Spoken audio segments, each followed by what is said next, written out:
اپنی دیدار کے لیے بلایا، لیکن آقا نے جھولی پھیلائی تو ہمارے لیے پھیلا دی۔ سبحان اللہ، سبحان اللہ۔ ایک عظمت یہ ہے دوست۔ دوسری عظمت یہ ہے کہ اسی مہینے میں وہ ہستی دنیا میں تشریف لائی جس کے بارے میں آپ حسن نے فرمایا کہ یہ وہ ہیں جس میں میرا خون دوڑتا ہے۔ اللہ واہ واہ واہ۔ مولا کائنات حضرت علی کرم اللہ تعالیٰ۔ اور پھر انہی کی آل میں سے اس ہستی کا یوم وصال بھی ہے جس کے ذکر کے لیے ہم یہاں جمع ہوئے ہیں۔ میری مراد عطائے رسول خواجگان خواجہ غریب نواز سرکار رحمۃ اللہ تعالیٰ۔ حضرات گرامی، جہاں تک معراج شریف کا تعلق ہے، کیونکہ وقت نہیں ہے، میں صرف اس بارے میں اتنا عرض کروں گا کہ آج بھی یہ بات زیر بحث ہے کہ آقا صلی اللہ علیہ وسلم جس مرغوب کے ساتھ تشریف لے گئے تھے یا خواب میں گئے تھے، عزیزو بات اصل میں یہ ہے کہ ایمان جو ہے وہ اقرار باللسان تصدیق بالقلب ہے۔ اگر ہم ہر اس معاملے کو عقل پر تولیں تو عقل عیار ہے 100 بھیس بدل لیتی ہے۔ عقل عیار ہے 100 بھیس بدل لیتی ہے۔ بس مختصر اس میں ایک جملہ عرض کروں گا دوستو، وہ یہ ہے کہ رب نے جب قسم کھائی، دیکھیں رب نے جب کہا نا کہ پاک ہے وہ ذات، تو اس کا مطلب یہ کہ رب یہ کہہ رہا ہے کہ میں بے اختیار ہونے سے بھی پاک ہوں، بے قدر ہونے سے بھی پاک ہوں، ٹھیک، میرے پاس ہر صفت ہے کہ میں جو چیز چاہے کر سکوں۔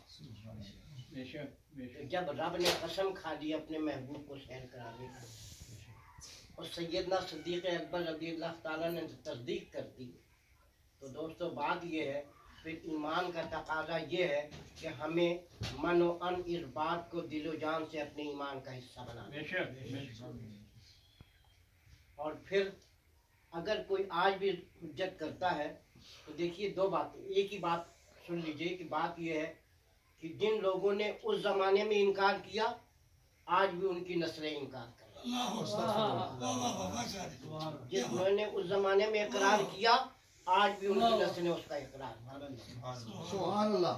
جنہوں نے انکار کیا ان کا اپنا معاملہ ہے۔ اہل محبت نے اس وقت بھی اقرار کیا اور اہل محبت آج بھی اقرار کر رہے ہیں۔ تو شکر کریں کہ اللہ نے ہمیں ان نسلوں میں پیدا کیا ہے جو اقرار کرنے والے ہیں۔ یہ اللہ کا بہت بڑا سبحان اللہ، سبحان اللہ۔ انکار کرنے والوں میں نہیں ہے۔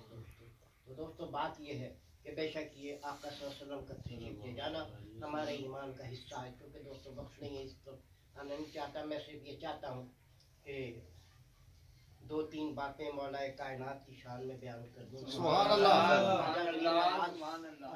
کا ذکر ہو اور ان کے جد اعلیٰ کا دن ہو، کا ذکر نہ ہو تو جسے کہنا چاہیے کہ پھر تقاضا جسے کہنا چاہیے محبت جو ہے وہ ادھورا رہ جاتا ہے۔ 3 باتیں ہیں، 3 باتیں ان کی عرض کروں گا، 3 باتیں ان کی عرض کروں گا، وقت زیادہ ہو چکا ہے۔ آقا صاحب نے فرمایا کہ میں علم کا شہر ہوں اور علی اس کا دروازہ۔ مولا کائنات کے پاس ایک یہودی سردار آیا جس کا نام جالوت تھا۔ جالوت نے آ کے یہ کہا کہ اے علی، میں نے سنا ہے کہ تمہارے نبی نے یہ کہا ہے کہ میں علم کا شہر ہوں تم اس کا دروازہ ہو۔ تو میرے چند سوالات ہیں، لیکن میں سوال کا جواب قرآن سے نہیں چاہتا، میں سوال کا جواب توریت سے چاہتا ہوں۔ اگر تم علم کے دروازے ہو تو پھر میرے سوالوں کا جواب جو ہے وہ توریت سے دینا۔ مولا کائنات نے فرمایا کہ ٹھیک، وہ سوال کر۔ اس نے پہلا سوال یہ کیا، اپنے قافلے کے ساتھ آیا ہوا ہے، کہ یہ بتائیے کہ کون سی چیز ہے جو خدا کے لیے نہیں؟ وہ کون سی چیز ہے جو خدا کے لیے نہیں ہے؟ آپ نے فرمایا تیری توریت بھی کہتی ہے کہ شرک ہے جو اللہ کے لیے نہیں۔ کیا بات ہے، سبحان اللہ۔ جو شرک ہے جو اللہ کے لیے نہیں ہے۔ دوسرا سوال اس نے کہا یہ بتائیے خدا کہاں ہے اور کہاں نہیں ہے؟ کہ